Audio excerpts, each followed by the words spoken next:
Hey everyone. आज के video में हम मेडिकल सर्जिकल नर्सिंग में डाइजेस्टिव सिस्टम का टॉपिक गैस्ट्राइटिस डिस्कस करेंगे। इसमें हम गैस्ट्राइटिस होता क्या है, उसके कॉजेस, उसकी पैथोफिजियोलॉजी, क्या क्या साइन एंड सिम्टम्स दिखाई देंगे, कैसे हम उसको डायग्नोज करेंगे और कैसे उसका मैनेजमेंट करना है, इन सब चीज़ों को कवर करेंगे। सबसे पहले जानते हैं गैस्ट्राइटिस होता क्या है।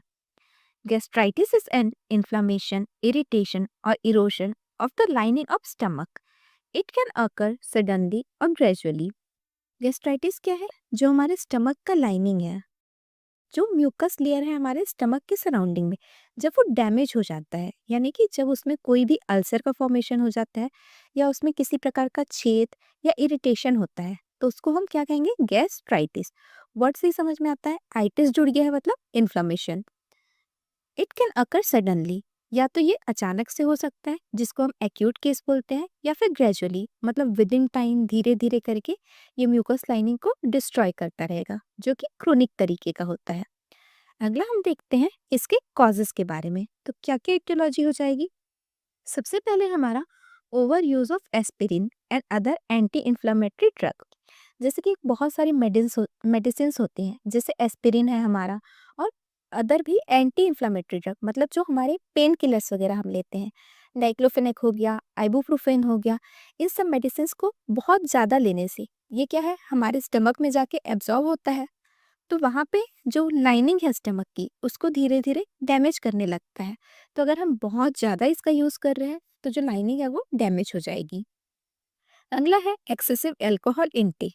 जो बहुत ज़्यादा अल्कोहल लेते हैं तो उनका जो स्टमक का लाइनिंग है वो भी क्या होता है, डिस्ट्रॉय होने लगता है। Radiation therapy. अगर कोई पेशेंट कैंसर वाला है, अगर वो रेडिएशन थेरेपी ले रहा है तो उसके बॉडी के जो ऑर्गन्स हैं उसको क्या है, रेडिएशन से एक्सपोजर होगा और वहाँ के जो सेल्स हैं वो डिस्ट्रॉय होने लगेंगे। अगला है क्रोनिक वॉमिटिंग और स्ट्रेस। अगर किसी को बहुत ज़्यादा वॉमिटिंग हो रही है तो क्या होगा, जो स्टमक है उसमें एसिड फॉर्म होता है HCl, वो वहाँ के जो लाइनिंग है उसको क्या करेगा, डैमेज करता जाएगा धीरे धीरे। अगला है हेलिकोबैक्टर पाइलोरी, एच पाइलोरी। जो ये बैक्टीरिया है वो भी क्या करेगा, हमारे स्टमक की लाइनिंग को डैमेज करेगा। फिर है बाइल रिफ्लक्स। अगर किसी को ऐसे बाइल जो है, बोलते हैं ना ऊपर चढ़ रहा है करके, एसिडिटी टाइप की हो रही है, तो अगर खाना ऊपर चढ़ता है फिर नीचे जाता है तो क्या है, HCl क्या है, वो पूरे म्यूकस लाइनिंग को डिस्ट्रॉय करते हुए जाएगा। अगला है मेरा हमारा infection cause by bacteria and virus. अगर कोई भी इन्फेक्शन हुआ है बैक्टीरिया और वायरस की वजह से, जो स्टमक से रिलेटेड है, पेट से रिलेटेड है, तो वो भी क्या कर सकता है, गैस्ट्राइटिस कॉज कर सकता है। अगला हम देखेंगे इसका pathophysiology. Due to aetiological factors, हम जितने भी कॉजेज देखें ना, अगर उसमें से कोई भी कॉज है तो उसकी वजह से क्या होगा, mucus barrier composed of prostaglandin get penetrated. जो हमारे स्टमक में बैरियर बना हुआ है, मतलब पूरे सराउंडिंग में जो लेयर है वो किसकी बनी हुई है, प्रोस्टाग्लैंडिन की। वो क्या हो जाती है, धीरे धीरे करके रप्चर हो जाती है, डैमेज हो जाती है, जिसकी वजह से क्या होता है, गैस्ट्राइटिस अकर्स। इसकी वजह से गैस्ट्राइटिस हो जाएगा, मतलब वहाँ पे इन्फ्लामेशन हो जाएगा। फिर आगे क्या होगा, इंजरी टू म्यूकोसा। अब वहाँ पे गैस्ट्राइटिस हो गया है तो जितने भी म्यूकस लेयर है सराउंडिंग की, वो भी क्या हो जाएगी, धीरे धीरे डैमेज होने लगेगी। अब उसके डैमेज की वजह से जो HCl है, जो हमारे पेट में HCl सेक्रेट होता है खाने को पचाने के लिए, वो क्या होगा, म्यूकोसा के कांटेक्ट में आएगा। अब HCl एसिड है, वो उसके कांटेक्ट में आएगा तो क्या करेगा, वहाँ की जो वेसल्स है उसको डैमेज करेगा। अब उनको डैमेज करेगा तो वहाँ पे क्या हो सकता है, अल्सर फॉर्म हो सकता है। यही जो बाद में जाके ये कंडीशन पेप्टिक अल्सर में भी कन्वर्ट हो सकती है। तो ये इसका पैथोफिजियोलॉजी हो गया। क्या देखें हम लोग कि जितने भी कॉजेस हैं उसकी वजह से क्या हो रहा है, जो म्यूकस बैरियर है वो डिस्ट्रॉय हो रहा है। अब वो डिस्ट्रॉय हुआ तो क्या हो गया, गैस्ट्राइटिस हो गया। अब गैस्ट्राइटिस की वजह से म्यूकस लाइनिंग में क्या है, इंजरी हुई है। अब वो इंजरी जो है, कहीं भी चोट लगा है, वहाँ पे जाके आप एसिड डाल रहे हो तो क्या होगा, वहाँ पे और डैमेज होगा ना। जैसे बोलते हैं ना जले पे नमक छिड़कना, तो नमक छिड़कने से क्या हो रहा है, वहाँ पे एक तरीके से और डैमेज बढ़ रहा है। सिमिलरली यहाँ पे क्या है, पहले लाइनिंग जो है वो डिस्ट्रॉय हो चुकी है, अब उससे फिर से एसिड बार बार जा रहा है तो वो और ज़्यादा डिस्ट्रॉय हो जाएगी।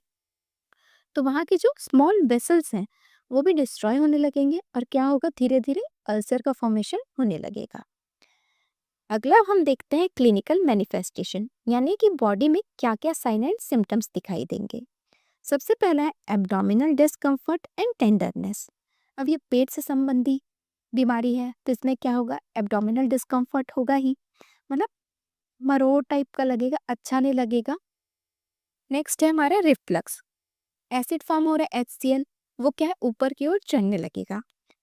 फिर है सीवियर नोजिया और वॉमिटिंग, बहुत ज़्यादा किसी को वॉमिटिंग हो सकती है, जीभ मिचला सकता है, बोलते हैं ना उल्टी जैसा लग रहा है वैसा हो सकता है। फिर है GI ब्लीडिंग, अब वहाँ का जो म्यूकस लेयर है वो डैमेज हो चुका है तो वहाँ पे क्या हो सकता है, ब्लीडिंग भी हो सकता है।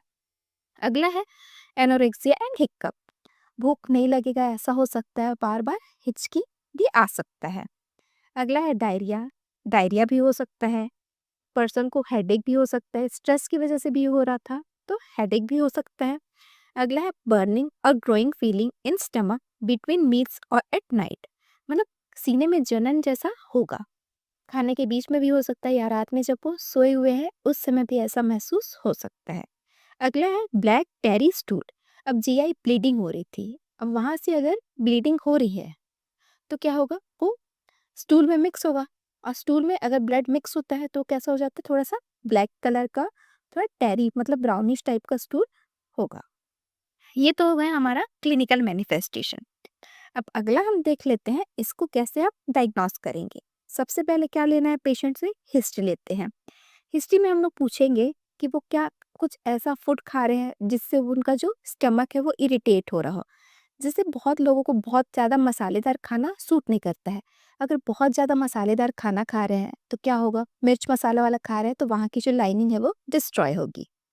अगला है एंडोस्कोपी, एंडोस्कोपी क्या होता है, कैमरा फिट करते हैं एक ऑप्टिक फाइबर में, फिर उसको हम स्टमक के अंदर धीरे धीरे करके लेके जाएंगे और वहाँ पे फिर विजुअलाइज करेंगे कि एक्चुअल में कहाँ पे डैमेज हुआ है। अगला है फिजिकल एग्जामिनेशन, पेशेंट का कंप्लीट बॉडी एग्जामिनेशन करेंगे, उसको पैल्पेट करके पता लगाएंगे कि कहीं उसको पेन तो नहीं है, किस रीज़न में पेन है उस चीज़ों से पता करेंगे। अगला है हमारा लैब इन्वेस्टिगेशन, जो है हमारे ब्लड टेस्ट वगैरह हम करेंगे, गैस्ट्रिक टेस्ट करेंगे, जैसे HCl का कितना प्रोडक्शन हो रहा है, स्टूल एग्जामिनेशंस करेंगे, कहीं ब्लैक टेरी स्टूल तो नहीं है। इन सब चीज़ों से क्या है, गैस्ट्राइटिस के जो कन्फर्मेशन है वो हो सकता है। अगला है फीकल ऑकर्ड ब्लड टेस्ट, इसी को क्या बोल रहा है, स्टूल टेस्ट बोल रहा है। अब इसमें क्या है, हम लोग जो है स्टूल को ऑब्जर्व करेंगे कहीं वो टेरी स्टूल तो नहीं है, ब्लैक स्टूल तो नहीं है। इससे हम लोग क्या अंदाज़ा लगा सकते हैं कि जो ब्लीडिंग है GI सिस्टम में वो ही हुई होगी, तभी जो स्टूल है वो ब्लैकिश कलर का आ रहा है। ये तो हो गया हमारे डायग्नोस्टिक इवैल्यूएशन। अब अगला हम देखते हैं इस कंडीशन को हम मैनेज कैसे करेंगे। तो सबसे पहला है हमारा medical management, antibiotic medications to kill H pylori, जो हेलिकोबैक्टर पाइलोरी है, जो वन ऑफ द कॉज था जिस बैक्टीरिया की वजह से हो रहा था, उसको खत्म करने के लिए हम क्या देंगे, एंटीबायोटिक देंगे। तो क्या क्या एंटीबायोटिक्स दे सकते हैं, एमॉक्सिसिलिन दे सकते हैं या फिर हम मेट्रोनिडाजोल भी दे सकते हैं। अगला है medication to reduce acid production, कुछ ऐसे मेडिसिन आते हैं जो हमारे स्टमक में एसिड के प्रोडक्शन को कम करते हैं। अब वहाँ का म्यूकस डैमेज हो चुका है तो अगर और ज़्यादा एसिड वहाँ पे फॉर्म होगा तो वो क्या है, वहाँ पे और ज़्यादा डैमेज करेगा, इसीलिए उसको भी रिड्यूस करते हैं। अगला है medication that block acid production and promote healing, अब वहाँ पे अगर एसिड नहीं रहेगा स्टमक में तो क्या है, हीलिंग जल्दी से हो पाएगी, तो ऐसे मेडिकेशंस का भी यूज़ करते हैं। तो इसमें जो है प्रोटॉन पंप इनहिबिटर्स जो मेडिसिन है वो आता है, इसके यूज से क्या हो जाता है, एसिड का प्रोडक्शन कम होता है, जैसे कि हमारा ओमेप्राजोल हो गया, पेंटोप्राजोल हो गया, ये क्या करता है, HCl के प्रोडक्शन को कम करता है और जो स्टमक की लाइनिंग है वो जल्दी हील हो पाती है। अगला है हमारा medication to reduce acid production, sorry ये रिपीट हो गया है, एसिड के प्रोडक्शन को कम करने वाली मेडिसिन को भी देते हैं। अगला फिर हम चलते हैं लाइफस्टाइल चेंजेस के बारे में, क्या क्या लाइफस्टाइल चेंजेस आप करेंगे ताकि गैस्ट्राइटिस आपको ना हो। सबसे पहले ईट स्मॉल मोर फ्रीक्वेंट मील्स, जो है थोड़ा थोड़ा खाना खाना है लेकिन बीच बीच में खाते रहना, तो इससे क्या होगा, एसिड का जो प्रोडक्शन है वो कम हो जाएगा। फिर अगला है अवॉइड इरिटेटिंग फूड, अगर आपको पता है कि आपको मसालेदार मिर्च मसालेदार खाने से दिक्कत होती है तो वो चीज़ें आप खाना अवॉइड करो, कम करो। फिर अगला अवॉइड अल्कोहल। हम कॉजेज़ में क्या देखे थे कि अगर एक्सेसिव अल्कोहल इंटेक कोई कर रहा है तो उसको ये प्रॉब्लम हो रही थी, तो इसलिए अल्कोहल को भी क्या करना है, अवॉइड करना है। अगला है कंसीडर स्विचिंग पेन रिलीवर्स। जैसे हमने एंटी इन्फ्लामेटरी ड्रग्स देखे जिसकी वजह से जो बहुत ज़्यादा ओवर यूज़ कर रहे हैं तो डैमेज हो रहा था लाइनिंग, तो उनका यूज़ अगर हम कम करेंगे या उसको चेंज कर देंगे तो भी हमको थोड़ा सा रिलीफ हो सकता है। ये तो हो गए लाइफस्टाइल चेंजेस के बारे में। इसी के साथ हमारा गैस्ट्राइटिस का टॉपिक जो है कंप्लीट होता है। अगर आपको इसमें कुछ भी डाउट हो तो आप लोग कमेंट सेक्शन में पूछ सकते हैं। अगर वीडियो अच्छा लगा हो तो वीडियो को लाइक करें और चैनल को सब्सक्राइब करें और अपने फ्रेंड्स के साथ शेयर करें। Thanks for watching.